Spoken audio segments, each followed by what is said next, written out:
गलती से delivery boy से टक्कर हो जाने पर इन अमीरजादों ने जानबूझकर उसके हाथ से खाने का पार्सल छीन लिया और उसे कचरे की तरह सड़क पर फेंक दिया। और तो और वे बेशर्मी से मुस्कुराने लगे। उन्हें इस बात का बिल्कुल अंदाजा नहीं था कि उन्होंने एक ऐसे खतरनाक इंसान से पंगा ले लिया है जिससे उन्हें दूर ही रहना चाहिए था। अमीरजादों को वहां से जाते हुए देखकर उस आदमी ने अपनी बाइक स्टार्ट की और ट्रैफिक के बीच से तेजी से निकलने लगा। बस कुछ ही रेड लाइट पार करने के बाद उसने उस स्पोर्ट्स कार को पकड़ लिया। उसने कोई मारपीट नहीं की बल्कि उस बर्बाद हुए खाने को उनकी गाड़ी के बोनेट पर रख दिया और उस अमीरजादे से खाने के पैसे मांगने लगा। जब वहां तमाशा देखने वालों की भीड़ जमा होने लगी तो वो अपनी गर्लफ्रेंड के सामने बेइज्जती नहीं करवाना चाहता था, इसलिए उसने चुपचाप डिलीवरी बॉय को पैसे दे दिए। डेविड एक उसूलों वाला और सच्चा इंसान है। वो दिन रात मेहनत करके खाना डिलीवर करता है। वो अपने छोटे भाई की कॉलेज की पढ़ाई का खर्च उठाता है और पैसे भी बचाता है ताकि वो अपनी गर्लफ्रेंड के साथ मिलकर एक फूलों की दुकान खोल सके। उसकी जिंदगी ऐसे ही खुशी से बीतनी चाहिए थी, लेकिन किसी ने सपने में भी नहीं सोचा था कि अचानक हुए एक हादसे ने महज एक दिन में उसकी पूरी जिंदगी तबाह कर दी। हेलो दोस्तों, मेरा नाम जॉन है और आज मैं आपके लिए जी चांग वू की एक बेहतरीन रिवेंज फिल्म फैब्रिकेटेड सिटी की कहानी लेकर आया हूँ। दिन भर की कड़ी मेहनत के बाद डेविड जैसे ही एक कन्वीनियंस स्टोर के बाहर आराम करने बैठा, तभी पीछे झाड़ियों से किसी मोबाइल की रिंगटोन बजने लगी। डेविड ने उत्सुकता से उस फोन को उठाया और कॉल रिसीव कर लिया। हेलो, क्या किस्मत है, मेरा फोन खो गया था। आप अभी कहाँ हैं? मैं अभी यही हूँ। जी हाँ, मैं यही पास में हूँ। हाँ हाँ,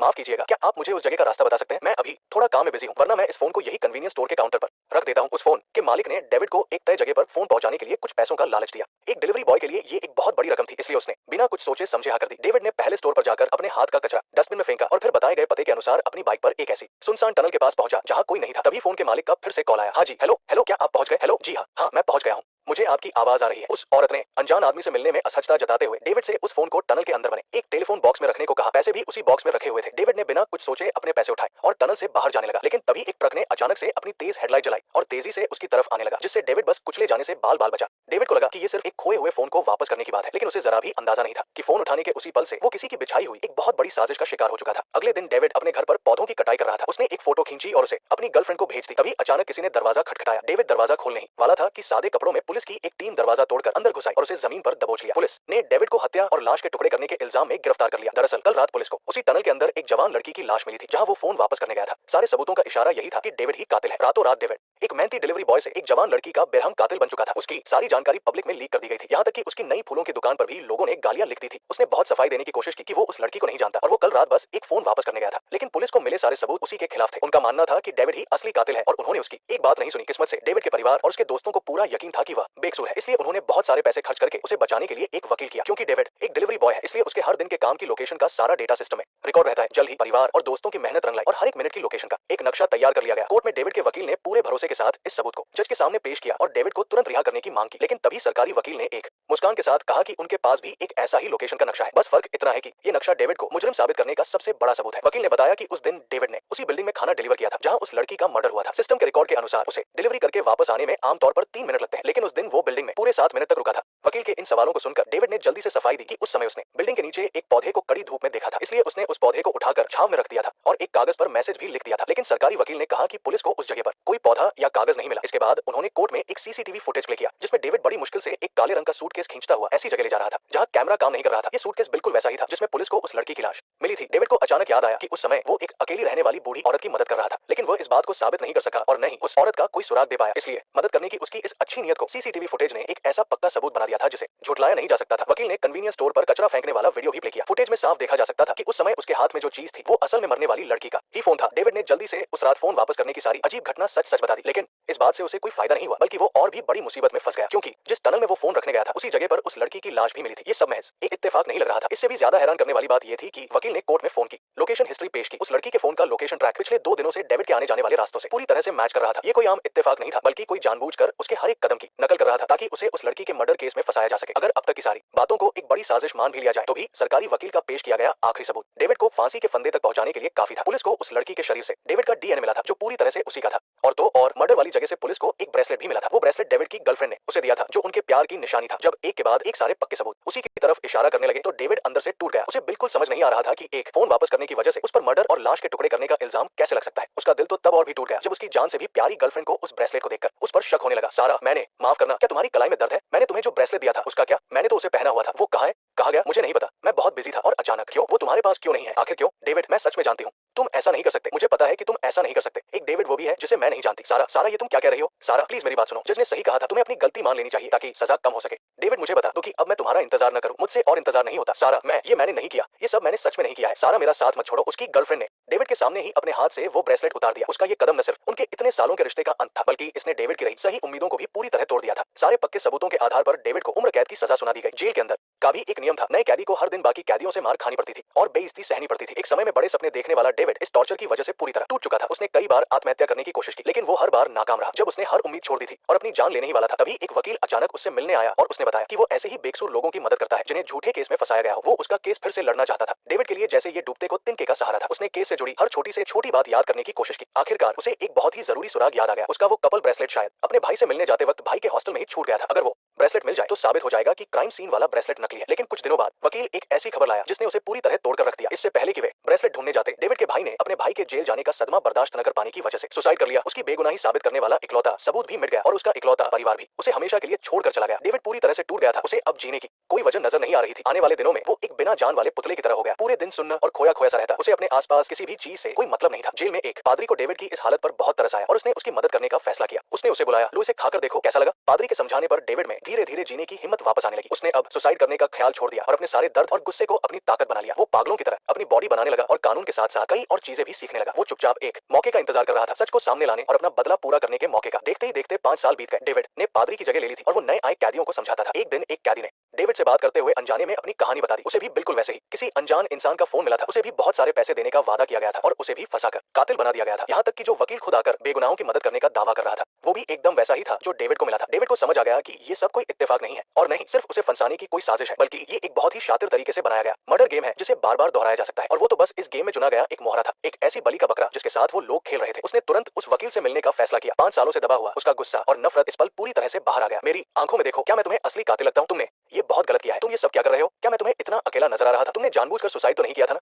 किसने मारा उसे? मुझे नहीं पता। कमीने कही के तुम एक नंबर के कमीने हो। कमीने, दूर हटो तुम, बस करो, बहुत हो गया। क्या हुआ? इतने साल बीत गए हैं, क्या तुम्हें अभी भी शर्म आ रही है? हाँ, बिल्कुल जैसा तुमने कहा था, ये सब झूठ है। किसी ने जानबूझकर उस फोन को छुपा दिया था ताकि तुम पर इल्जाम लग सके और वो सब कैमरे में रिकॉर्ड हो जाए। उसने तुम्हारे भाई को भी मार दिया, तो फिर इसमें क्या फर्क है? अगर इतना वक्त गुजर चुका है तो अब कुछ न करने में ही सुकून मिलना चाहिए। किसी को मारना एक जुर्म है। मैं तो बस एक छोटा सा अफसर हूँ, तुमने उसे मार दिया। वकील आखिरकार उसने अपना नकाब उतार ही दिया। उसने साफ साफ कबूल कर लिया कि जब डेविड को वो फोन मिला था उसी पल से ये सब एक बहुत ही शातिर चाल थी। असल में 5 साल पहले एक अमीर आदमी ने ड्रग्स के नशे में गलती से अपनी गर्लफ्रेंड को मार दिया था। एक आम इंसान के लिए ये उम्र कैद की सजा वाला एक संगीन जुर्म हो सकता था, लेकिन कोरिया के अमीरों के लिए ये बस एक छोटी सी मुसीबत थी जिसे एक फोन कॉल से सुलझाया जा सकता था। जल्द ही मार्क नाम की एक सीक्रेट ऑर्गेनाइजेशन ने ये काम ले लिया। वो खासतौर पर अमीर और ताकतवर लोगों के जुर्म छुपाने वाले टॉप लेवल के क्लीनर थे। अगर आपके पास बहुत सारा पैसा है तो चाहे मर्डर हो या कोई और भी भयानक जुर्म, वो ऑर्गेनाइजेशन आपके लिए एक बलि का बकरा ढूंढ निकालेगी ताकि आप आसानी से बच निकले। मार्क ने सबसे पहले उस अमीर आदमी को डेड बॉडी को गुनगुने पानी में डुबोने को कहा ताकि फॉरेंसिक टीम मौत के सही समय का पता न लगा सके। उसके तुरंत बाद उसने अपनी एक पूरी तरह से तैयार प्रोफेशनल टीम को क्राइम सीन पर भेजा। टीम के लोगों ने लेजर स्कैनर से उस कमरे की 360 डिग्री स्कैनिंग की। सारा डेटा सीधा मार्क के सीक्रेट रूम में भेजा गया। कंप्यूटर की एक बहुत बड़ी स्क्रीन पर क्राइम सीन का एकदम परफेक्ट मॉडल बन गया था। कोई भी छोटा सा सुराग उसकी नजरों से बच नहीं सकता था। ध्यान से देखने के बाद मार्क को किसी और को फंसाने का एक गजब का प्लान सूझा। उसने सीसीटीवी फुटेज देखी और पाया कि मर्डर के वक्त एक डिलीवरी बॉय 2 बार उस बिल्डिंग में आया था। उसके कपड़ों से लग रहा था कि वो एक आम इंसान है जिसके पास कोई पावर नहीं है। और ऐसे ही लोग बलि का बकरा बनने के लिए एकदम सही होते हैं। उस वक्त डेविड को इस बात का जरा भी अंदाजा नहीं था कि वो उनके लिए कटने वाला बकरा बन चुका है। प्लान शुरू करने से पहले मार्क ने कुछ लोगों को उस लड़की का फोन देकर चुपचाप डेविड का पीछा करने भेजा ताकि उसका सारा रूटीन और आदतें पता चल सके। फिर जब वो डिलीवरी के लिए निकला तो कुछ लोग छुपकर उसके घर में घुस गए और वहां से उसके बाल और फिंगरप्रिंट ले लिए। फिर हाईटेक प्रिंटिंग मशीन से डेविड के फिंगरप्रिंट सिलिकॉन ग्लव्स पर बनाए गए। फिर बड़ी चालाकी से उन निशानों को क्राइम सीन पर, हथियार और कमरे के हर कोने में छाप दिया गया। उन्होंने डेविड के जैसे जूते पहनकर वहां खून से सने पैरों के निशान भी बना दिए ताकि लगे कि वो मर्डर के बाद वहां से भागा था। लेकिन इतना ही काफी नहीं था। सबूतों को पूरी तरह से पुख्ता करने के लिए उसे एक और ठोस सबूत चाहिए था। सीसीटीवी से उसे पता चला कि डेविड की जल्द ही शादी होने वाली है और उसकी एक मंगेतर है। उन दोनों को साथ देखकर उसके दिमाग में एक बहुत ही घटिया प्लान आया। उसने तुरंत अपने लोगों को डेविड के घर के बाहर पड़ा कूड़ा लाने भेजा और उसमें उन्हें एक इस्तेमाल किया हुआ कंडोम मिल गया। सबसे एडवांस टेक्नोलॉजी की मदद से डेविड का डीएनए निकाला गया और फिर एक इंजेक्शन से उसे डेड बॉडी के अंदर डाल दिया गया। इस तरह उसे फंसाने का ये परफेक्ट प्लान पूरा हुआ और डेविड बिना कुछ जाने ही उस अमीर आदमी का मोहरा बन गया। देखते ही देखते 5 साल बीत गए। मार्क को लगा कि सिर्फ इतना ही खेल काफी बोरिंग हो रहा है, इसलिए उसने एक और भी ज्यादा खतरनाक माइंड गेम बनाया। उसने जेल के सबसे खूंखार और बदतमीज कैदियों को एक साथ इकट्ठा किया ताकि एक जानलेवा गेम खेला जा सके। जल्द ही डेविड के साथ साथ कई और कैदियों को जबरदस्ती एक बहुत बड़े पुराने गोदाम में लाया गया। जब उनकी आंखों से पट्टी हटाई गई तो सब हैरान रह गए। उनके सामने एक बहुत बड़ी टेबल थी जिस पर दुनिया भर का लजीज खाना सजा हुआ था। इसके तुरंत बाद गार्ड्स ने उनके हाथों की हथकड़ियां खोल दी। हालांकि किसी को समझ नहीं आ रहा था कि ये सब क्या है, लेकिन कुछ निडर कैदी पहले ही खाने की महक से बेकाबू हो गए थे। उन्होंने बिना परवाह किए कि उसमें जहर हो सकता है खाना शुरू कर दिया। बाकी कैदियों ने जब पहले कैदी को सही सलामत देखा तो वो भी खाने लगे। सिर्फ डेविड ने कुछ नहीं खाया, वो अभी भी अलर्ट था। कैदियों को मजे से खाते देख मार्क के चेहरे पर एक चालाक मुस्कान आ गई। खाना खाने के बाद मार्क ने सबके आराम के लिए बढ़िया कमरों का इंतजाम किया। जब कैदी कमरों में गए तो उन्होंने देखा कि हर बिस्तर पर एक नंबर वाले कपड़े रखे हैं, लेकिन दिन भर की थकान के मारे कैदी बहुत थक चुके थे, उनके पास सोचने की ताकत नहीं थी। वे बिस्तर पर लेटते ही गहरी नींद में सो गए। सिर्फ डेविड ही ऐसा था जो अभी भी चौकन्ना था। वो एक तरफ बैठकर आज की सारी बातों के बारे में सोच रहा था। उसे लग रहा था कि इस अच्छाई के पीछे जरूर कोई बहुत बड़ी साजिश है। क्योंकि कमरे का दरवाजा बंद नहीं था, तो आधी रात को जब सब सो गए तो उसने मौका देखकर वहां से चुपचाप भागने का प्लान बनाया ताकि इस अजीब जगह से निकल सके। हालांकि गोदाम में हर जगह बंदूक लिए गार्ड्स खड़े थे, लेकिन फिर भी ये डेविड को आजाद होने से नहीं रोक पाए। पर उसने सपने में भी नहीं सोचा था कि पूरी जगह पर मार्क की कड़ी नजर थी। वो थोड़ा ही आगे गया था कि मार्क ने उसे देख लिया। डेविड को मजबूरी में हाथ उठाकर हार माननी पड़ी। कार के हॉर्न की आवाज की तरफ जाते हुए डेविड की मुलाकात मार्क से हुई। ये उन दोनों की पहली मुलाकात थी। तुम कहां जा रहे हो? इधर आओ। ऐसा मत करो, मैंने तुम्हारी बहुत मदद की है। बैठो, मैं तुम्हें हॉस्टल तक छोड़ दूंगा। नहीं, तुम हम सबको यहाँ क्यों लेकर आओ? इसका क्या कारण है? क्या कोई खास वजह है? हम लोग यहाँ आ चुके हैं, अब आगे क्या करना है वो ज्यादा जरूरी है। मुझे याद है, लेकिन मुझे वो चीज ढूंढनी ही होगी। बहुत जल्द एक गेम होने वाला है। गेम? वहाँ पर हमारा नंबर है। तुम्हें बस अपनी पूरी कोशिश करनी है। जीतने वाले के लिए हमने एक बहुत ही खास तोहफा रखा है। तुम भी जानना चाहते हो ना? नहीं, वैसे भी ये सब बातें करना बहुत ही बोरिंग है, लेकिन अब मुझे थोड़ा शक हो रहा है कि क्या ये लोग सच में बहुत खास है। हाँ, यहाँ मौजूद सभी लोग बहुत खास है। डेविड को नहीं पता था कि मार्क किस गेम की बात कर रहा है, लेकिन उसे ये अच्छे से पता था कि ये गेम इतना आसान नहीं होने वाला है। अगले दिन सभी कैदियों को एक बहुत बड़े खाली मैदान में लाया गया और वहाँ बीच में स्टेज पर खड़ा आदमी कोई और नहीं बल्कि मार्क ही था। क्या मोटर एरिना? मुझे पहले ही परमिशन मिल गई है। ये क्या छुप छुप कर रहे हो? तुम्हें क्या लगता है हम तुम्हें पसंद करेंगे? जबरदस्ती घुसकर खाना खाओगे? कमीने कही के क्या तुम सब पर केस होना चाहिए? निकलो यहाँ से, चलो चले। जमीन पर पड़ी लाशों को देखकर सबको अपनी हालत का अंदाजा हुआ। ये जगह यकीनन जेल से भी ज्यादा भयानक थी और उनके सामने खड़ा एलेक्स भी उन जेलरों से 100 गुना ज्यादा खतरनाक था। यहाँ जिंदगी की कोई कीमत नहीं थी, बगावत करने का मतलब था सिर्फ मौत। तभी सबकी हैरान नजरों के सामने करोड़ों कैश से भरा एक ट्रक धीरे धीरे मैदान के बीचों बीच आकर रुका। पैसों के पहाड़ को देखकर सबकी आंखें चमक उठी। एलेक्स ने मुस्कुराते हुए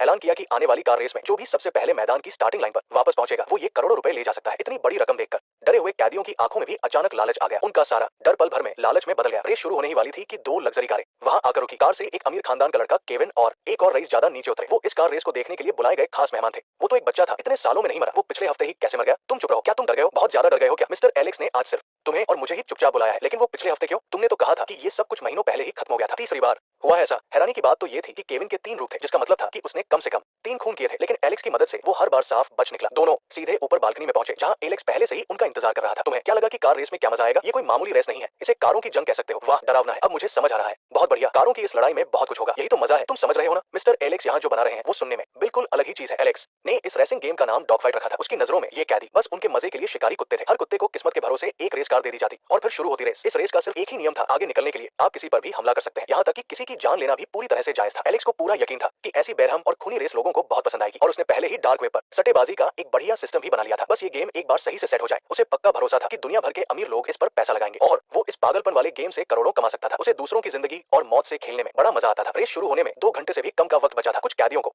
मालूम था कि वो ये रेस नहीं जीत सकते, इसलिए उन्होंने एक शॉर्टकट चुना। उसने अपना दिमाग लगाया और रेस के मैनेजर को ढूंढ निकाला और कहा कि वो इस रेस में उनका खबरी बनने को तैयार है और बाकी कैदियों की पल पल की खबर देगा। बॉस भी बहुत खुश हुआ, मैं भी बहुत खुश हूँ। मुझे लगा था कि तुम इस तरह के गेम से पैसे बनाने में माहिर होगे। मेरा अपना एक अलग लेवल है, रिस्क लेकर पैसे कमाना एक अलग बात है। वैसे बॉस की तरह इतने बड़े लेवल पर काम करना कोई आसान बात नहीं है। मेरा लेवल इतना बड़ा नहीं है। तुम हमेशा इतने डरावने क्यों रहते हो? इतने बड़े कारखाने को अम्यूजमेंट पार्क बना दिया। तुम्हारे पास इतने सारे साधन है, ये पूरे देश की सबसे बड़ी फैक्ट्री है, स्टील फैक्ट्री। तुम सच में बहुत दयालु हो। जुए का ये खेल। दरअसल एलेक्स ने पहले इन सब कैदियों की पूरी कुंडली निकाल ली थी। टैटू वाले आदमी ने पहले कई धोखाधड़ी की थी, ये जानते हुए भी कि सामने वाला उसे बेवकूफ बना रहा है। वो फिर भी राजी हो गया और टैटू वाले आदमी को गोलियों से भरी एक पिस्तौल भी दे दी। उसके लिए तो रेस में ऐसा ट्विस्ट और भी ज्यादा मजेदार था। इसके बाद लगभग हर कैदी अपनी जान बचाने के लिए भागता हुआ एलेक्स के पास गया और किसी भी तरह इस रेस में थोड़ी मदद मांगने लगा। बस एक टोनी ही था जो सबसे अलग खड़ा था। वो ना तो एलेक्स के तलवे चाट रहा था और ना ही कोई ग्रुप बना रहा था। एलेक्स से मुलाकात के दौरान उसने जानबूझकर सिर्फ एक एनर्जी ड्रिंक मांगी। ऐसा लग रहा था कि उसे कुछ नहीं चाहिए, लेकिन असल में वो चुपचाप आसपास की हर जगह पर नजर रख रहा था। वो रेस जीतने के लिए आया ही नहीं था, बल्कि अपने दिमाग में भागने का एक पक्का रास्ता बना रहा था। वो इस रेस का फायदा उठाकर यहाँ से भागना चाहता था। जैसे ही रेस का काउंटडाउन शुरू हुआ, मॉडिफाई की गई गाड़ियां एक लाइन से स्टार्टिंग लाइन पर आ खड़ी हुई। वही एलेक्स अपने अमीर दोस्तों के साथ वीआईपी बॉक्स में बैठकर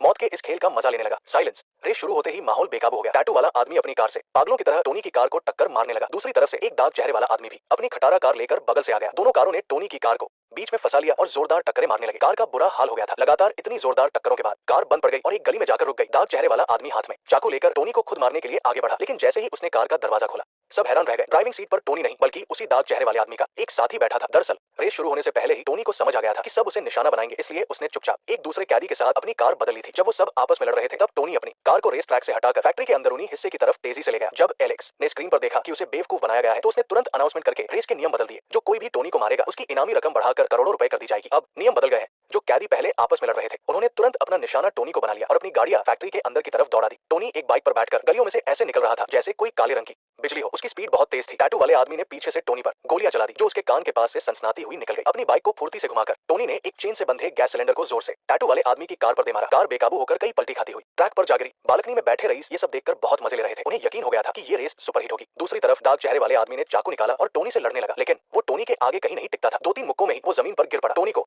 हावी होता देख एलेक्स से अब और इंतजार नहीं हुआ। उसे समझ आ गया था कि जिस आदमी को वो अपनी उंगलियों पर नचाता था वो अब उसके कंट्रोल से पूरी तरह बाहर हो चुका है। ये बात उसे बिल्कुल बर्दाश्त नहीं थी, इसलिए उसने खुद टोनी को खत्म करने की ठानी। लेकिन टोनी के ठीक सामने वो चढ़ाई वाला रास्ता था जो उसने पिछली रात भागने के लिए चुना था। अगर वो वहां से अपनी बाइक जंप करा ले तो वो इस पुरानी फैक्ट्री से हमेशा के लिए आजाद हो जाएगा। उसने एक लोहे का पाइप उठाया और जमीन पर रखे ऑक्सीजन सिलेंडर पर जोर से दे मारा। एक जोरदार धमाका हुआ। धमाके की वजह से बैरिकेड टूट गए और एलेक्स की आंखों के सामने धुआं छा गया। इसी पल का फायदा उठाकर टोनी ने फुल एक्सीलेटर दिया और बाइक लेकर सीधा बाहर निकल गया। एलेक्स बस उसे जाते हुए देखता ही रह गया। तो चलिए आज की कहानी यही खत्म होती है। यह है कोला मूवी एक्सप्लेन। मिलते हैं अगली बार।